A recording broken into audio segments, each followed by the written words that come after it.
Help support AMTV by becoming a patron, an AMTV staff member, and following us over on Twitter. Hi there guys, it's Adam Martyn here, and welcome back to another video, and today we're going to be talking about the elephant in the room, about my experience with the Eurovision Song Contest. You may have noticed in recent videos where I ranked the different performances, there was one performer who I sort of admitted for the most part throughout that, and that is JOOST KLEIN, who represented the Netherlands with his song Europapa. Now, first of all, my thoughts on this song. I thought it was a banger the moment I heard it. It sounded like stuff from my childhood, like that late 90s, early noughties vibe. It had a great beat behind it, a great dance break. I love the song from hearing it. But trust me, getting to see this live in Malmö for this year's contest was sensational. JOOST did perform in the second semi-final, and myself and my partner Rebecca got to see him perform this song as part of the evening dress the night before. And let me tell you, the atmosphere in the room was electric, one of the most electric of the night of all the participants that we saw. We then, of course, watched JOOST in semi-final 2 when it went out on the telly. He qualified and made it through to the final. But then, of course, this is where it all got a bit sketchy. And just to keep it brief, basically, JOOST was disqualified from Eurovision due to a backstage incident. Now, from what we've been privy to, like from the information, because there's an investigation ongoing, not much has come out. Supposedly, after the second semi-final, JOOST made some sort of threatening behaviour towards a female member of the production crew, someone with a camera, and that person complained to SVT, who were the broadcasters that year for Sweden, and then they've now taken this up with the EBU, the European Broadcasting Union, which is the body that organises the contest, and they deemed on the morning of the grand final that JOOST would be disqualified. Now, this was a big shock to all of us. So the day before the final, on the 10th of May, the Friday, like all day it was just like refreshing phones to understand like what is going on. What's happening, because there was rumours that a disqualification was coming. There were rumours that something was going to change. Other nations were supposedly speaking out. There was a lot of drama behind the scenes. But then to, disqualify him on the morning of the grand final was a big shock. This has never happened before, I believe, in the contest, where someone's been disqualified on the day of the grand final. It's insane. And there's been a bit of back and forth. JOOST has sort of stayed mostly silent on the subject. I guess that's due to the investigation. He's not being held in Sweden. He's free to travel as he pleases. He's been dropping all over Europe. He was in Canada recently as well. He's been releasing new music. His recent song Luchtballon, or Hot Air Balloon, I guess, has been doing the rounds. Great little song as well. Is it me, or does the melody suspiciously sound like Richard Marx's Right Here Waiting? Or is that just me?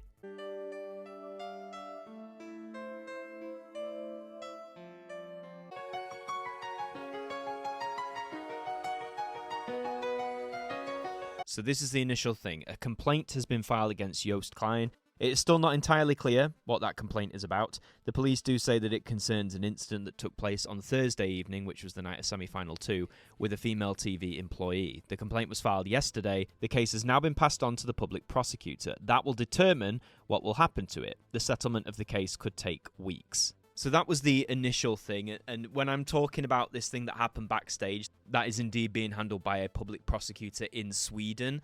If it mentions another investigation, that's one being conducted by the EBU separately. Apparently said there'd been an agreement between JOOST, AVROTROS and SVT, again the Swedish broadcaster putting on the contest, that JOOST wouldn't be filmed after exiting the stage during semi-final 2. Some people point to the fact that JOOST can get very overwhelmed, especially since the song, Europapa, has a very emotional ending to do with his parents who passed on when he was quite young.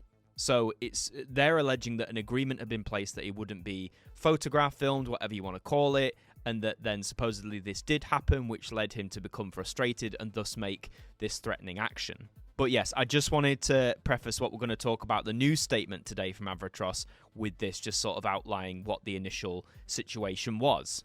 But anyway, why I wanted to make this video was because we have an update from AVROTROS, who is the broadcaster who represents the Netherlands at Eurovision. So they've said, in the past few weeks, a lot has happened behind the scenes at AVROTROS in the aftermath of the disappointing outcome of the song contest for the Netherlands. In this article, we want to share what we can, but we also ask for understanding of the fact that not everything can be made public yet. That yet is going to be a big indicator for a lot of people, because in any investigation, the more you release while the investigation is underway, that can obviously influence outcomes, it can influence proceedings. So I understand why AVROTROS and JOOST by extension is keeping their cards close to their chest on that front, but it's also good that they're now coming out and saying we can share well, what we can. It will be very interesting when this becomes public. My whole thoughts on this, like the disqualification thing, I'll give that more towards the end, but we'll continue with this. Now, on the disqualification, it says, the investigation into the incident after JOOST KLEIN's performance in the second semi-final is still pending at the Swedish Public Prosecution Service. During this investigation, we unfortunately cannot go into the details, the circumstances, and the handling of the incident because this could influence the investigation. That's exactly what I was getting at there. The more they, I guess, say publicly, the more that could influence things that wouldn't work in anyone's favour. We can say that based on the information we had then and have now, we still believe that the disqualification was unnecessary and disproportionate. This is something they've said from the very beginning, by the way. Right from when it was announced, AVROTROS came out pretty quickly and said, we don't agree with this. We think a disqualification is vastly overstepping the mark in what sort of, I guess, reprimand or punishment this should be for whatever did take place.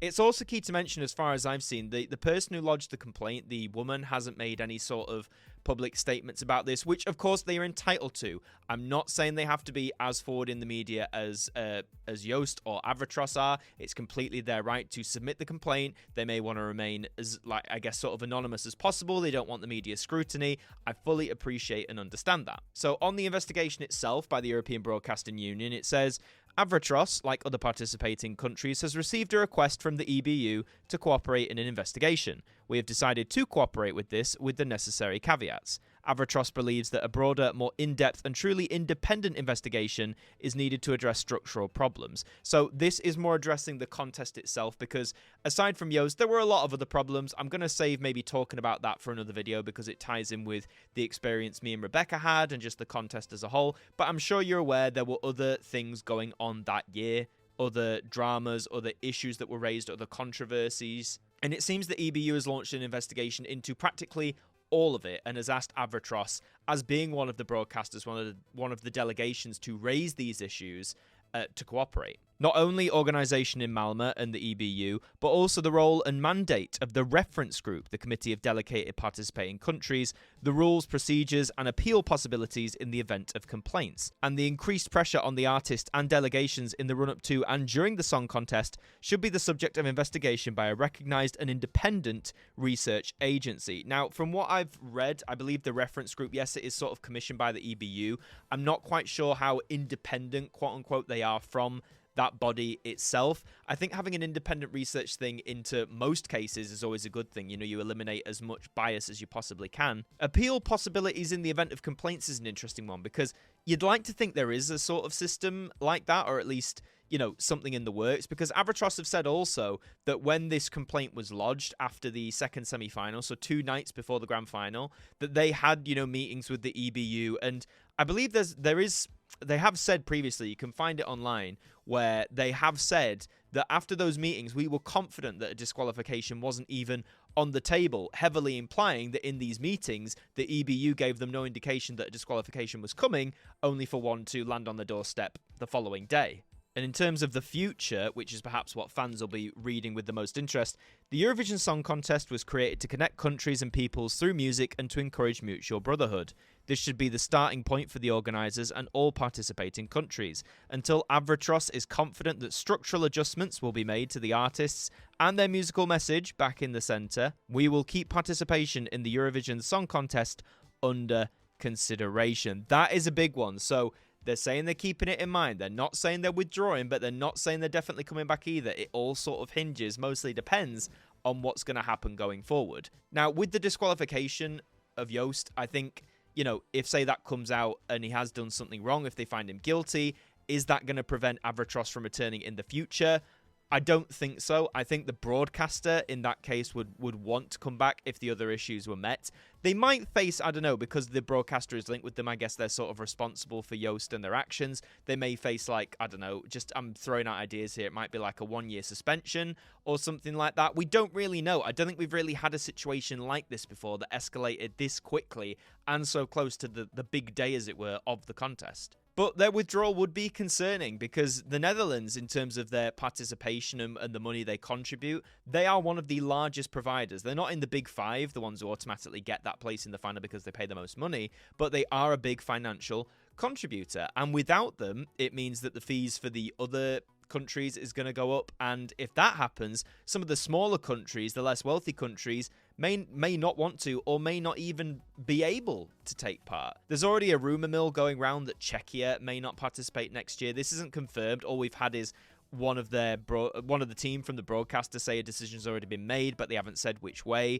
There's talk recently that Moldova, which is one of the smallest nations to take part, may withdraw, because for them, taking part in Eurovision takes up a fair chunk of their annual budget as a broadcaster. So, you know, if the Netherlands decides to withdraw for any reason, one or another, it means the pressure on the others is going to increase, and it may spur on that mass exodus of other nations too. And, you know, some say, oh, well, you know, a contest with less countries would be better, it's smaller, da-da-da-da-da.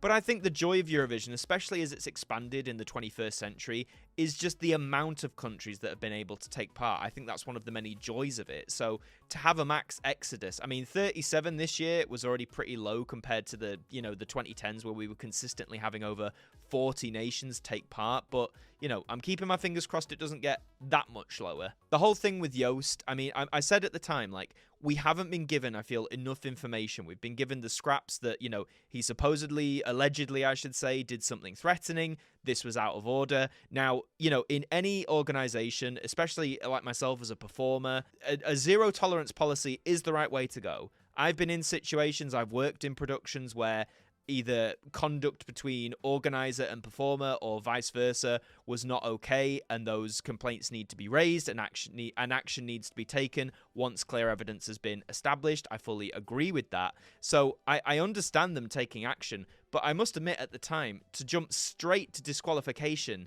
seemed like a huge jump, like a huge indictment of guilt almost, that something truly awful had happened. And again, I'm throwing my hands up. I wasn't there. None of us were there. We don't know what happened backstage when this moment occurred. The only people who know that for sure, Joost, his team who were on stage, the woman who's made the complaint, and any other backstage team who were there. It's a very tricky, very messy situation that obviously ended badly for the Netherlands because they couldn't take part in the final, and it really showed in the arena. You know, the boos aimed towards Martyn who's one of the big wigs of the EBU. I mean, you can hear it in the clips. Martyn, what can you tell us about the result? Yeah, good evening. And how is the artist handling this? Well, you know, they're seemingly going in their stride. They don't appear to be too worried. They're still touring. They're still doing gigs. And in the new video for their new song, Luchtballon, which is great, by the way, go and check it out. Basically, imagine like a PS1, early PS2 era cutscene as a music video. That's basically what it is. You know, there's themes to it as well. You see the characters decked out in their europapa outfits, and they're flying, and then one by one, his friends are gradually either shot down or taken away. Joost is carted off to jail, watches his europapa clothes be burned before sort of being reborn as this like Matrix-style bad man who's taken out the head of Onion Corp. Now, there's a few things to explain in this. You know, we've seen him say in clips before that he likes to be like an onion with layers to be peeled back. I love when jokes are layered like an onion, and I am the onion. So, Onion Corp flying away in a giant onion-shaped hot air balloon, you know, it's not lost on me there. There are layers to this. You know, some people have speculated that Onion Corp might be, you know, a disguise for the EBU in this music video, and this is Joost sort of getting his revenge on them. Of course, it's not confirmed. It's all for interpretation. The shredding of the Europapa look and style, you know, sort of burning it away, to me sort of implies that he's now done with this chapter of his life. He just wants to move on, progress, move on to something, you know, bigger and better. And I think at the moment he's taken the right approach just by, you know, continuing on with what he's doing, pumping out new songs that are very cool, very catchy. I'm a big fan. We have to keep in mind the investigation is still ongoing, as it said, and if it does come out that he is guilty and he did wrong, you know, he threatened or, God forbid, you know, hurt this person, you know, then that is absolutely unacceptable and it should not be defended if that's the case. But for where my money's worth, I just want to wait and see what all information comes out. I'm happy to keep listening to his music, watch his performances. As I say, in the rehearsal we saw, he was absolutely fantastic. I imagine being at one of his gigs is even better, but we need to see where this all goes. But a very interesting piece of development from this, and it sort of speaks to the contest as a whole. You know, there's a lot of things that need to change potentially for many countries to come back, or at least that's what they're implying. So when we go over to Switzerland next year for the next edition of Eurovision, How much changes they're going to be? We'll have to wait and see. But that's all for this video. Please leave a like if you enjoyed it, and let me know down in the comments below, where do you stand on this issue? As always, keep it respectful, honour each other's opinions, respect each other's opinions, and subscribe to the channel if you're brand new as well. We'd love to have you aboard. In the meantime, I've been Adam Martyn from AMTV. Thank you for joining me, and I'll see you next time. Thank you to our patrons for helping to support the show, and a special thank you to Macra, Ethan Carberry-Holt, Bruce Danton, Globe of Reviews, Derek Chambers, Sean Knock, Dord Khan, Liam Domain, Trev Hughes, AJ Mac 200017, Deck KP20, Simon Harrison, Evan Hart 41, Jen, Ted Elliott, Tim Ripley, Mr. Eurovision 1986, our AMTV staff members.